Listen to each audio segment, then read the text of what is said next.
Yes, hello, welcome. This is yet another exciting time on Hilit Sports Television where we'll talk about sports and everything happening in the world of sports. My name is Chuka, your host for this program and more. Today, we're looking at the just concluded Copa America and the Euro 2020 that happened in 2021 that had Argentina winning Copa America and Italy win for the Euros. So we'll be looking at so many other stories and the players and their impact, the statistics of the goalkeepers, and so many more. Join me and my guests that we'll introduce after the show once we come back. Don't forget to hit the subscribe button below and turn on post notifications on Instagram and Twitter to be a part of our story. My name is Chuka. Stay with me. I'll be right back.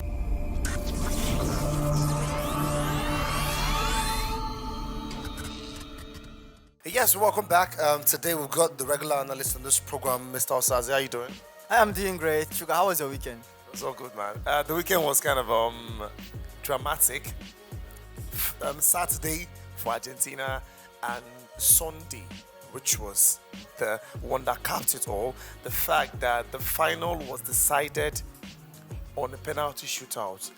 It has not happened like that on any major tournament, really.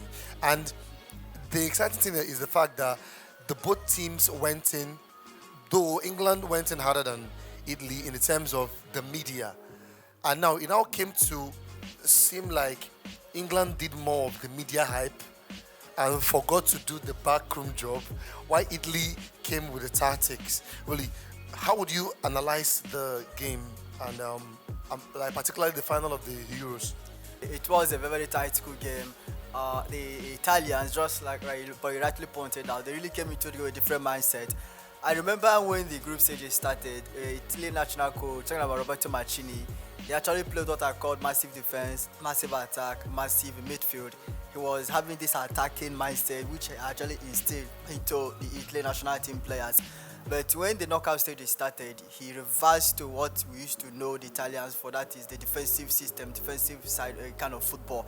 He was so cautious, at the back, and it actually worked for them. For that finals in particular, right from the onset, I never gave England any slightest chance. I never believed they could equally get to the finals. So, but they really proved me wrong. But one of the talking point was that semi-final against Denmark, where people criticized. In fact, most fans that loved England hated England at that particular point in time because of what really happened. Now in the finals, we expected Gareth Southgate to deploy what we call attacking football, just like they normally play. But immediately they scored that first goal by Luke Shaw.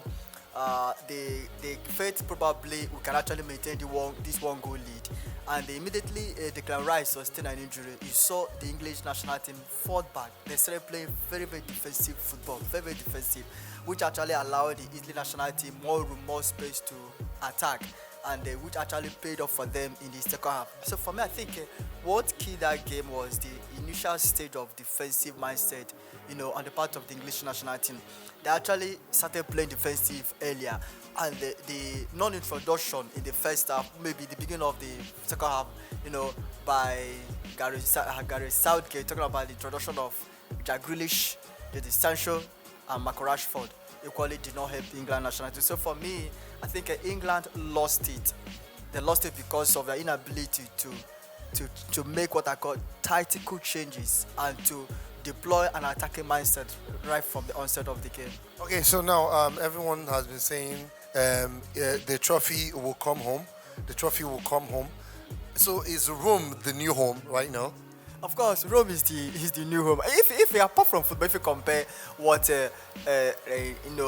these two cities have been able to achieve, both political wise, everything, I think Rome, they have upper hand. You can't talk about what the achievement of this war without talking about Rome. Okay, I'm talking about Rome right now. Italy, Giorgio Chiellini, 36 years and 112 caps for Italy. He has waited so long to be able to get the silverware. Same with Lionel Messi, actually, that retired at some point, got back, retired again, got back again. Yeah. So was it really? How would you talk about Giorgio Chiellini and his persistence in the game and the tournament in total? Chiellini has been a very reliable, enterprising defender. He's a defender that really understands what it means to actually play at the back, to help the goalkeeper to actually marshal out that defense. He's a great number one when it comes to defense, and he has this mindset that whenever his teammates are really going forward, he always watch his back. Very experienced defender. He has been there for many years, for many years, and I'm just hoping he will not really retire, after this Euro, helping Italy probably to see where they will actually find themselves during the World Cup next year. Chiellini is also a fantastic defender. His type are very rare to find. Even though Sergio Ramos is a good fella, but you can't compare Sergio Ramos, with Chiellini, because this guy is also fantastic. He's a defender that you can easily beat him. He can't easily beat him. So on a very good day, he may mess up. Okay, but he can't really easily beat this guy. So for me, it's one of the superstars defenders we have in this world. Okay, now let's talk about Italy and their contributions to world football. Prior to 2006, the Italians were the talisman of football. Won the World Cup 2006 with the likes of Gennaro Gattuso, Fabio Cannavaro, and Camoranesi, a whole lot of them. And after that era, it seemed like there was a decline. The highest they came was the final of Euro 2012 when they were beaten 4-1 by Spain. Really, now it's as if that era were down. The morale was super low. But with this sixth major international trophy, I think they're back on the radar. Well, they're just one short of Germany that has 7. Well, what really changed? Well, the point is that they actually secured a very right manager, a very good manager. I remember before Roberto Mancini came on board in September 2018, Italy did not qualify for World Cup, which was their lowest point in history, their worst ever in history, and they felt like a bag of salt, let me say back, in the FIFA ranking. Now, when Mancini came on board in September 2018, the last time they lost a game was in December 2018, and ever since then they've never lost any game. 34 games unbeaten. So Mancini came on board, and look at the team already. He actually inherited a very bizarre, not enterprising team. What did he do? He actually went for young talents, instill his philosophy to them, try to build confidence in them. And Chiellini said when Roberto Mancini came on board in September 2018 that Mancini told him that they should prepare for Euros, that they are going to win the Euro. So he made this revelation yesterday. So for me, Roberto Mancini knew what he was coming to do, and the Italians believed in him. So when he came on board, he changed the Italian national team, and an Italian side that don't, on a very good day, don't play enterprising football. We saw the good, beautiful football they play in the group stages of the Euro, which shows that Roberto Mancini is a genius. He's a god sent for Italy. So for me, I think they will enjoy his services in the long run. Okay, in the long run now, away from that right now, let's talk about Ronaldo and Messi, whose rivalry has been one of the biggest in world football. It used to be Pele and Maradona, but they didn't play in the same era. But these guys have managed to maintain the same tempo, even playing at the same era, really. So now Ronaldo has won more Champions League than Messi. Ronaldo won 2008, 2014, 2016, 17 and 18. Right? While Messi won 2000 and was he part of the 2016? Okay, so 2009, 2011, and 2015. He was not 2016. He was because he has 4. Ronaldo has 5. So it was 2006, 2009, 2011, and 2015. So now, but Messi has won Ballon d'Or, more than Ronaldo, and Ronaldo has won more Champions League more than Messi. Can we say that the books are balanced at this stage? Well, the books are not balanced. If you ask Cristiano Ronaldo about Messi, he will tell you that he is better. If you ask Messi about Cristiano, he will tell you himself is better. So for me, the books are not balanced. I think these two legends are still fighting for each other, and they will continue to fight till they retire. I must say congratulations to Cristiano Ronaldo for what he has been able to achieve. At least he has really achieved something this year, becoming the highest goal scorer, 5 goals with 1 assist. For Messi, who had just actually won the Copa America for the first time in his life. So you could see that there is this great rivalry between these two players. If you ask other fans, they will tell you Messi is better. If you ask other people, they will tell you Cristiano Ronaldo is better. But for me, I think they came from different planets. Cristiano Ronaldo is better on his own. Messi is better on his own. I cannot really say Messi is better than Cristiano, or maybe Cristiano is better than Messi, but two of them are not equal balance. They differ and they're still fighting. So and they will continue to fight till they retire. Okay, two notable goalkeepers from the both tournaments. But I say three because there are so many goalkeeping talents. But like from the Euros, you have someone like Kasper Schmeichel had an amazing tournament. Jordan Pickford had an amazing tournament, and lastly, Gigi Donnarumma. And now let's go to the Copa America where we have someone like Emiliano Martinez, who had perfectly zero things to fill up his repertoire. The story was zero, really, and all of a sudden he helped Argentina win the Copa America. What happened? Well, I think the genesis of what transpired in the Copa America was his decision to quit Arsenal. I remember when he came to Arsenal from Argentina, he thought probably he could actually break into Arsenal's first team. But unfortunately for him, he could not do that. So I think he listened to the wise says. He quit Arsenal and signed for Aston Villa. And that is where he was actually getting, having regular playing time. Then the Argentine manager saw him and said, this guy is good.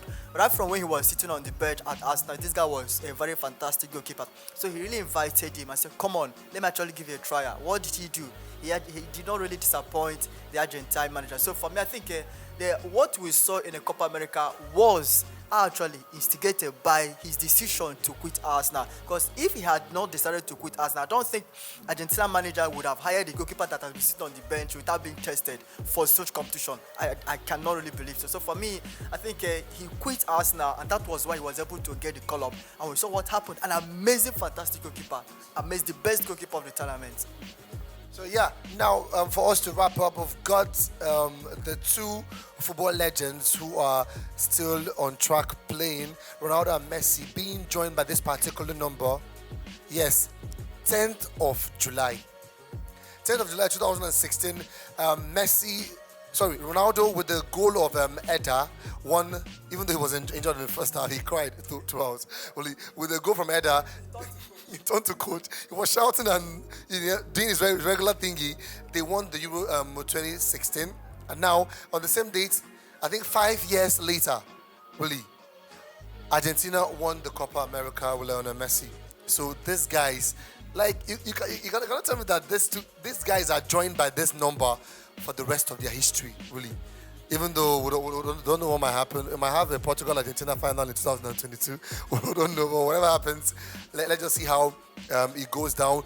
What can you say about this? Is it good to actually stand on the debate that Messi is better than Ronaldo, or Ronaldo is better than Messi, or should we just accept the fact that these two persons are legends that we should enjoy for the time being? Because these guys, they're almost on the same radar when it comes to number of things acquired, number of things won, like so many things. This guy has, like you said, this guy has so many records he has broken on his own right, like Ronaldo.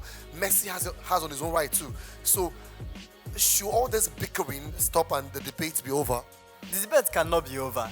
The debate cannot be over, honestly. It can't, because some Messi fans will tell you Messi is the best player, and they have genuine reasons, facts to back it up. Ronaldo fans will tell you Ronaldo is the best player, and they have facts to back it up as well.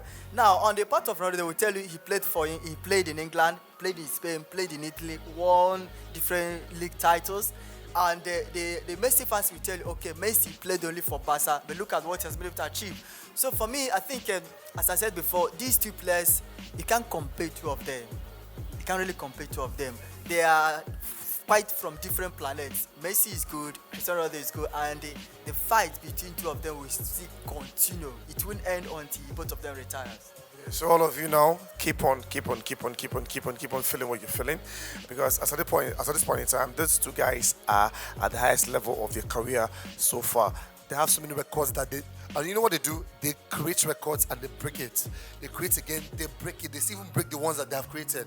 So it's all good. Thank you guys so much for joining today's Shots Fired on Hilit Sports Television. My name is Chuka, and that was also that we had. Don't forget to hit the subscribe button below, and go to Instagram and Twitter and turn on post notifications to be getting all of our updates. Till we come your way again.